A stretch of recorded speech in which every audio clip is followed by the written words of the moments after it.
Hi, and welcome back.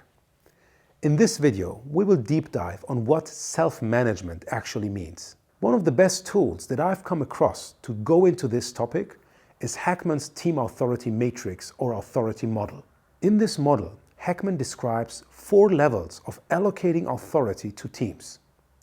He starts out with a manager-led team, then moves on to a self-managed team. That is followed up by a self-designing and last but not least a self-governing team. Each of these definitions has a specific set of responsibilities tied to them.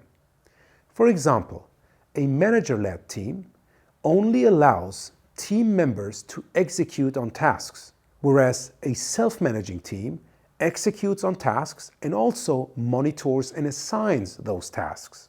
A self-designing or a self-governing team take also additional responsibilities beyond that.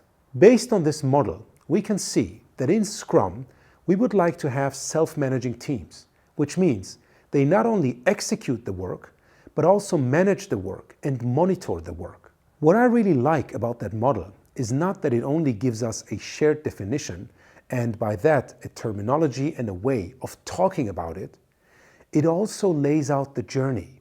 It clearly demonstrates that self-management, let alone self-governing and self-designing, does not happen overnight. For a team to become self-managing, they not only need to have the decision-making authority with regards to managing their work and monitoring it, they also need to build up the capabilities first.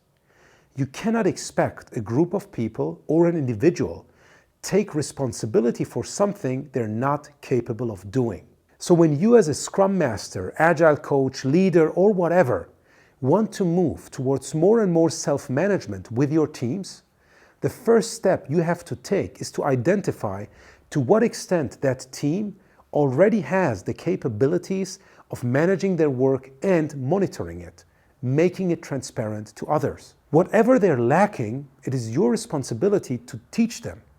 If they don't know how to visualize their workflow, if they don't know how to assign tasks in a separate, in a self-organized way, you need to teach these skills to them.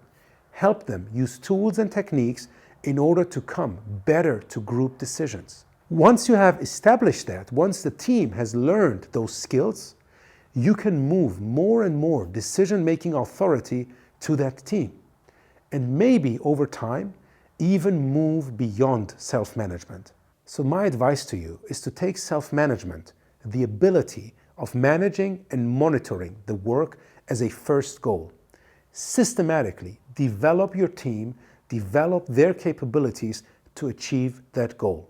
Once you're there, sit down with your team and ask them whether it is of benefit to you, to the team, and to the organization of pursuing self-governance and self-designing. I hope this video about the Heckman Team Authority Model or Matrix was helpful to you to A, get a much better understanding of what self-management actually means, and to see that as a journey for a team to pursue. See you in our next video.